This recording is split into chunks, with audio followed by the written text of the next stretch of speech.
আন্তর্জাতিক অপরাধ ট্রাইব্যুনালে আজকে সাবেক প্রধানমন্ত্রী শেখ হাসিনার মামলায় ৫৪তম সাক্ষী হিসাবে এই মামলার তদন্তকারী কর্মকর্তা তার জবানবন্দি প্রদান সমাপ্ত করেছেন।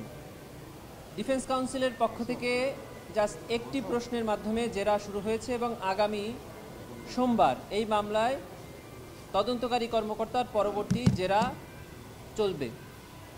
এই মামলায় তদন্তকারী কর্মকর্তা উল্লেখযোগ্য যে বিষয়গুলো ট্রাইব্যুনালের সামনে এনেছেন তা হলো, উনি ওনার তদন্তকালে ৯২টি ডকুমেন্টারি এভিডেন্স কালেক্ট করেছেন, ৩৭টি বস্তু প্রদর্শনী মানে সিডি, ডিভিডি, পেন ড্রাইভ, বই এই সকল ডকুমেন্টারি এভিডেন্স জব্দ করে ট্রাইব্যুনালে দাখিল করেছেন।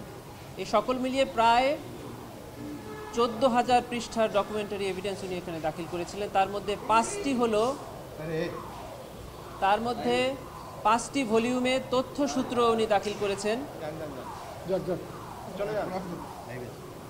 এবং ৮টি ভলিউমে তিনি দালিলিক প্রমাণপত্র দাখিল করেছিলেন।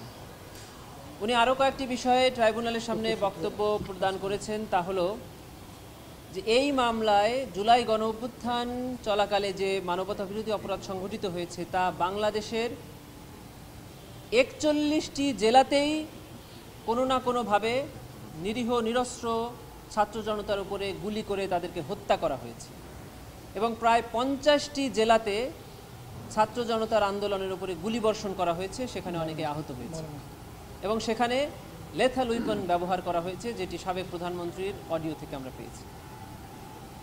এতে থেকে প্রমাণিত হয় যে এটি আন্তর্জাতিক আইনের অধীনে একটা সাধারণ অপরাধ, মানবতা বিরোধী অপরাধে পরিণত হতে গেলে যে দুটি ইনগ্রিডিয়েন্টস লাগে, একটি হলো ওয়াইড স্প্রেডলি এটা ঘটতে হয়, মানে দেশব্যাপী ব্যাপক মাত্রায় হতে হয়, আর একটা হলো সিস্টেম্যাটিক ওয়েতে হতে হয়, পদ্ধতিগতভাবে। ব্যাপক মাত্রায় হয়েছে তার প্রমাণ হলো ৬৪টি জেলার মধ্যে ৫০-এর অধিক জেলাতে আন্দোলন হয়েছে এবং আন্দোলনে নির্যাতন, নিপীড়ন, গুলিবর্ষণ হয়েছে এবং তার মধ্যে ৪১টি জেলাতেই হত্যা হয়েছে। সিস্টেম্যাটিক হয়েছে কেন, উনি তার বর্ণনায় বলেছেন যে এখানে যাদেরকে হত্যা করা হয়েছে তারা সকলেই একই গোষ্ঠীর, অর্থাৎ তারা সকলেই ছিল আন্দোলনকারী, আর যারা এখানে আক্রমণকারী তাদেরও পরিচয় একটি, তারা হলো আইন শৃঙ্খলা বাহিনীর সদস্য এবং তারা হলো দলীয় আওয়ামী লীগ বা ১৪ দলীয় জোটের সন্ত্রাসী অথবা সশস্ত্র ক্যাডার বাহিনী। এ থেকে প্রমাণিত হয় যে এটি সিস্টেম্যাটিক ছিল। আরও একটি কথা উনি বলেছেন যে আসামিদের জ্ঞাতসারে এই অপরাধ সংঘটিত হয়েছে। যাত্রাবাড়িতে তৎকালীন স্বরাষ্ট্রমন্ত্রী এবং আইজিপিকে ওখানকার ডিসি মোবাইলে গুলি করার ভিডিও ধারণ করে তাকে প্রদর্শন করছেন এবং বলছেন, স্যার গুলি করি, মরে একটা, আহত হয় একটা, বাকিটি যায় না স্যার। এর মাধ্যমে প্রমাণিত হয়েছে যে এই অপরাধসমূহ আসামিদের জ্ঞাতসারে সংঘটিত হয়েছে এবং আন্তর্জাতিক আইনে মানবতা বিরোধী অপরাধের অন্যতম ইনগ্রিডিয়েন্টস হলো যে এই নিপীড়ন সাধারণ মানুষের উপরে পরিচালিত হতে হবে এবং টার্গেটেড পিপল হতে হবে। এই টার্গেটেড পারসিকিউশনটা উনি প্রমাণ করেছেন এই বক্তব্য দিয়ে যে এখানে টার্গেট করা হয়েছিল ড্রোন উড়িয়ে আন্দোলনকারীদের অবস্থান নির্ণয় করে, হেলিকপ্টার থেকে এবং লেথাল উইপেন থেকে গুলি করে, এবং যাদেরকেই টার্গেট করা হয়েছে তারা সকলেই একই জনগোষ্ঠী ছিল, অর্থাৎ তারা আন্দোলনকারী ছিল। এই সকল ইনগ্রিডিয়েন্টস থেকে প্রমাণিত হয় যে এটি বাংলাদেশে পরিচালিত জুলাই গণঅভ্যুত্থান চলাকালে একটি মানবতা বিরোধী অপরাধ এবং এই ৩ আসামির বিরুদ্ধে এই আন্তর্জাতিক অপরাধ ট্রাইব্যুনাল আইনের ৩-২, ৪-১, ৪-২ এবং ৪-৩ ধারায় অপরাধ প্রাথমিকভাবে প্রমাণিত হয়। উনি এই মামলা বিচারের জন্য ট্রাইব্যুনালের চিফ প্রসিকিউটর বরাবর তদন্ত প্রতিবেদন দাখিল করেছেন। এইভাবে উনি ওনার জবানবন্দি সমাপ্ত করেন। ভাই, আপনারা প্রথমে অডিও ক্লিপ দেখালেন এবং পরে ভিডিও ক্লিপ দেখালেন, এবং অডিও ক্লিপে যেগুলো শোনা গেছে ভিডিও ক্লিপ কি সেগুলোরে প্রুভ করছে কিনা সেই জিনিসটা যদি একটু বলতেন। দেখেন, আমরা এই ট্রাইব্যুনালে তদন্ত সংস্থা, তদন্তকারী কর্মকর্তার মাধ্যমে অনেকগুলো ভিডিও উনি জব্দ করেছেন। তার মধ্য থেকে ২১টি ভিডিও এবং ৪টি ফোনালাপ ট্রাইব্যুনালে প্রদর্শন করে বাজিয়ে শুনিয়েছি এবং লাইভের মাধ্যমে বাংলাদেশ সহ গোটা পৃথিবী এই ট্রায়ালটা দেখতে পেরেছে এবং দেখতে পেরেছে যে আমরা কোন ধরনের এভিডেন্স এখানে সাবমিট করেছি, কোন ধরনের এভিডেন্সের মাধ্যমে এই বিচার হয়েছে। এই বিচার স্বচ্ছতার কারণে প্রসিকিউশনের পক্ষ থেকে লাইভ ইনভেস্টিগেশন অফিসারের জবানবন্দি আমরা এখানে প্রদর্শন করেছি এবং এখান থেকে দেখা যায় যে 18 তারিখে সাবেক প্রধানমন্ত্রী যে লেথাল উইপন ব্যবহারের ঘোষণা দিয়েছেন, তারপরে সবচেয়ে বেশি ম্যাসাকার হয়েছে 18 এবং 19 তারিখ, এবং পরবর্তীতে 4 এবং 5 তারিখ। ইন্টারন্যাশনাল নিউজ চ্যানেল বা news agency Al Jazeera, BBC এবং আইটিজেপি সহ বেশ কয়েকটি আন্তর্জাতিক সংস্থার সাথে জাতিসংঘের যে রিপোর্ট, সব কিছু থেকে দেখা যাচ্ছে যে তৎকালীন সরকারের যে পদক্ষেপ, যে ভয়েস রেকর্ড ওনারা দিয়েছেন এবং যখন যেটা দিয়েছেন তার ফলশ্রুতিতে ছাত্র জনতার উপরে ঠিক সেই ধরনের আক্রমণ হচ্ছে। উনি যখন বলছেন লেথাল উইপন ব্যবহারের কথা, ঠিক তারপরেই আমরা মাঠে লেথাল উইপনের ব্যবহার দেখতে পাচ্ছি। উনি যখন ড্রোন এবং হেলিকপ্টার ব্যবহারের নির্দেশনার কথা বলছেন, ঠিক তারপরে আমরা ঢাকা শহরে সহ বিভিন্ন জায়গায় হেলিকপ্টার এবং ড্রোনের ব্যবহার দেখতে পাচ্ছি। উনি যেভাবে বলছেন যে আগুন লাগাতে বলেছি এক জায়গায়, তারা সেতু ভবন জ্বালিয়ে দিয়েছে, আমরা সেটাও দেখতে পেয়েছি। অতএব ওনার বক্তব্য এবং নির্দেশনায় যে এই মানবতা বিরোধী অপরাধ সংঘটিত হয়েছে তার প্রমাণ আমরা পেয়েছি।